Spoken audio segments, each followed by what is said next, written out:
Hello, this is Colin Hiles with a little video I've entitled Pleasure Does Not Equal Happiness. Now, why put this video together? Well, I coach a lot of people, I get lots of emails, and this distinction seems to be missing, and as a result, individuals find themselves successful but not happy, or they have achievement and no meaning, and you may even have experienced that or know individuals. But can I ask you the question, would you be able to make the distinction between happiness and pleasure? Would you know what the difference was? Well, if you can't answer it, you're really going to love this little video. So let me start out by explaining there's two different paths that we can take. There's the pleasure path, right, from low pleasure to high pleasure. And then there's the happiness path, from happiness low to happiness high. And one of the things that I found is it's possible in life to experience pleasure but not happiness, as I mentioned. However, it's not possible to experience happiness without pleasure. In other words, pleasure has a part to play in happiness, but happiness doesn't always have a part to play in pleasure. And let me use an analogy in order to bring this alive. So I have here a bar of chocolate and a banana. And I'd like you to imagine that you're feeling like you need something sweet. So you head over to your fridge, you open your fridge, and there is your bar of chocolate. So you unwrap it and you break off 3 chunks, the first top bit here, and you eat those 3 chunks. And what happens? You know what happens. It isn't long before you're thinking, do you know what? Just another 3 chunks would really satisfy me. So you go back into the fridge, you break off another 3 chunks, and you walk away and you start eating those, and then you think, do you know what? Another 3 chunks would really satisfy me. And it isn't long before this has been totally consumed. Contrast that with the humble banana.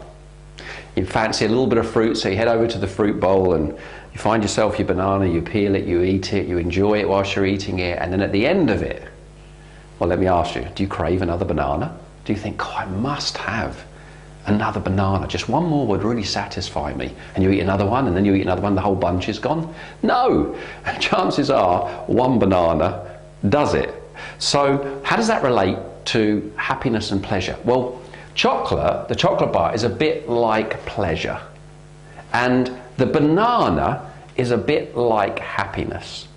See, the chocolate bar gives us a hit. It gives us a sugar rush, a sugar high, and then it's over. And pleasure, the feeling of pleasure in our life is very much like that.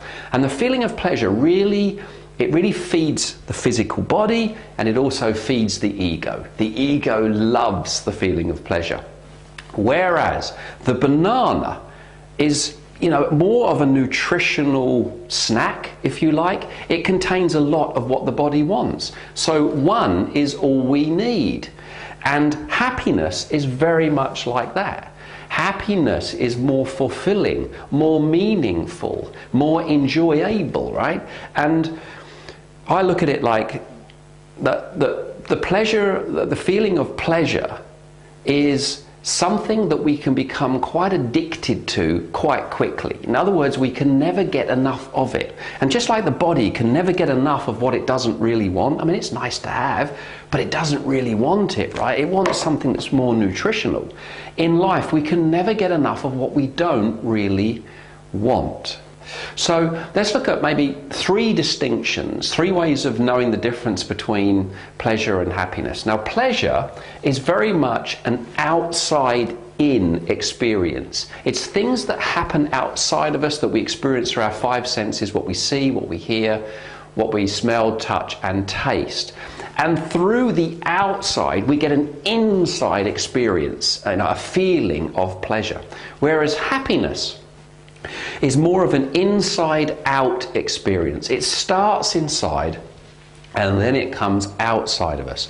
And it isn't necessarily reliant on things going on outside of us.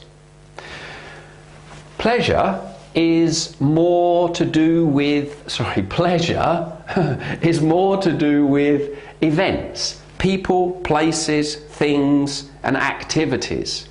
Whereas happiness is more to do with a state of mind and a way of being, or a state of being, if you like. Pleasure is very temporary. We have it and then it's gone, and then we crave it again and then it's gone. Whereas happiness is more deeper and is longer lasting.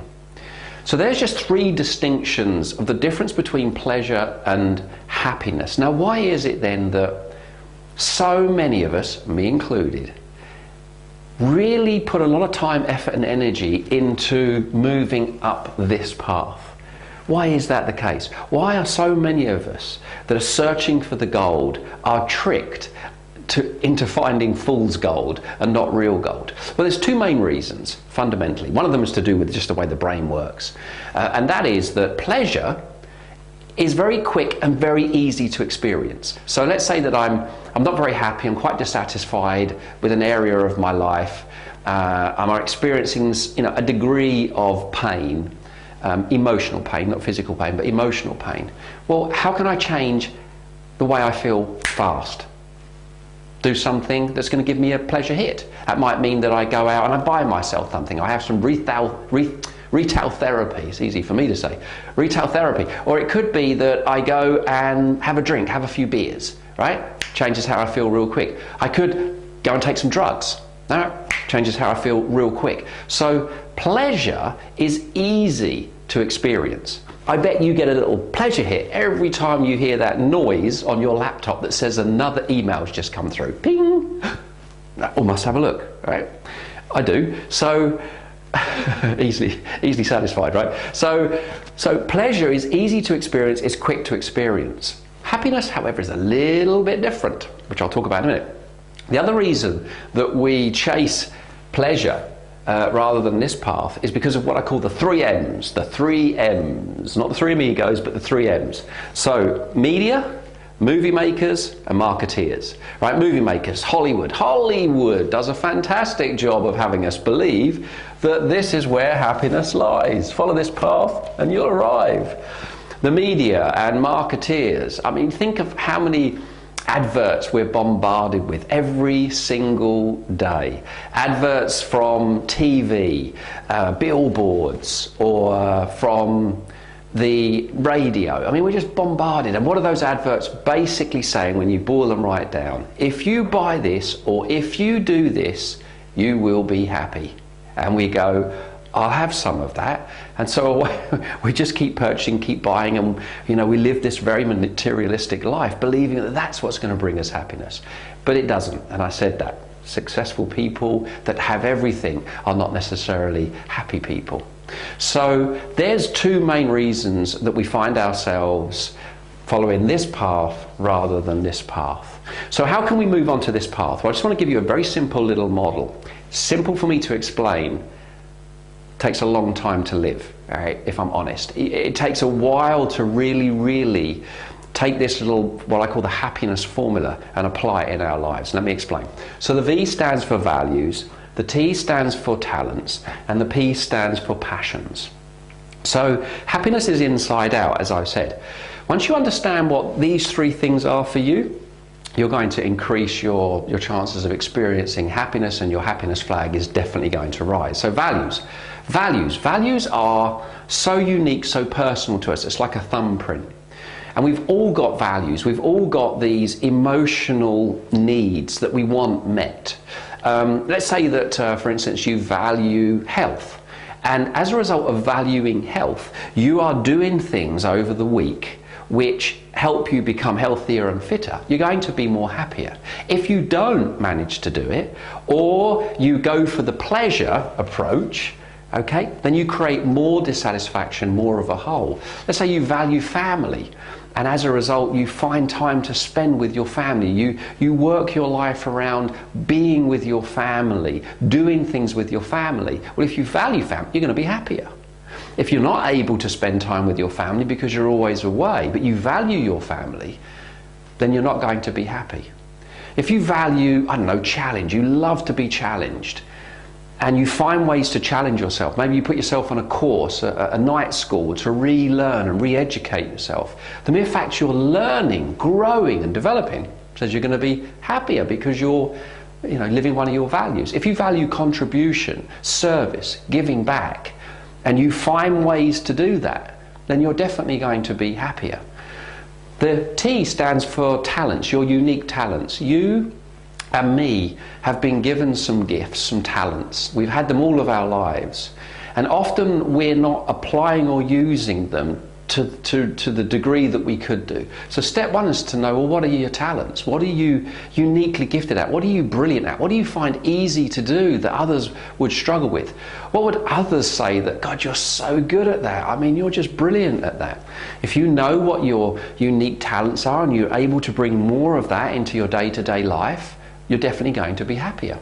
And lastly, passions. Passions are, it's really when we're most energized. Passion comes from love, which is the source of what we are. So when we're passionate, you often hear people say, oh, I absolutely love. And when they say I love, then they're definitely coming from a deeper place. And if they're expressing it and able to express it more, then they're going to be happier. So what are your passions? What are you passionate about? How often are you living those passions? So I'm sure you can see that if you're able to move each of these from, let's say, 1, not really living my values, to 10, living them 100%, 1, don't know what my unique gifts are, to 10, living my unique gifts every single day, 1, I don't know really what I'm passionate about. I don't know what floats my boat. 10, I absolutely know what I'm passionate about. You're scoring 10 in each of those, you're going to be happier. And as I said, going down that path is not an easy path. That's a long-term approach. This is more short-term. This is more of a long-term approach. And it takes time, it takes effort, it takes a sort of a persistence to really find out what those 3 things are and then start to express them more. So I hope that's helped. I want to leave you with maybe 3 things. Firstly, first question is, be honest with yourself now, right? When you look and analyze your day, week, month, really, where are you spending your time? Is it in pursuit of this, or is it in pursuit of this? This is life pursuit 1, this is life pursuit 2. Which one is it for you? Secondly, get a journal. Explore the answers to these questions. Work on it. Do the work, do the inquiry, find out what your values, talents and your passions are. And then the 4th question is, how do I apply these in my life? It will be a big payoff as you begin to do that, because you shift from there onto here. And then lastly, leave me a comment. Let me know what you think. I know you're busy and it's very easy just to watch or read and then move off, but I really need to know, is this helping? Is this supporting you? So if you're that busy and you don't have time to jot anything now, just give me a number. Let's say that 1 is didn't enjoy it, it's not helping me, not relevant. 10 is really good, really relevant, do more of it. Give me a number. Let me know where this is meeting you. Is it meeting center of the target, or am I off target? And lastly, the second video, part 2, is I'm going to take this model and add another distinction to this model that's very, very powerful. So look out for video number 2. This is Colin Hiles. Thanks for watching. I'll see you on the next video.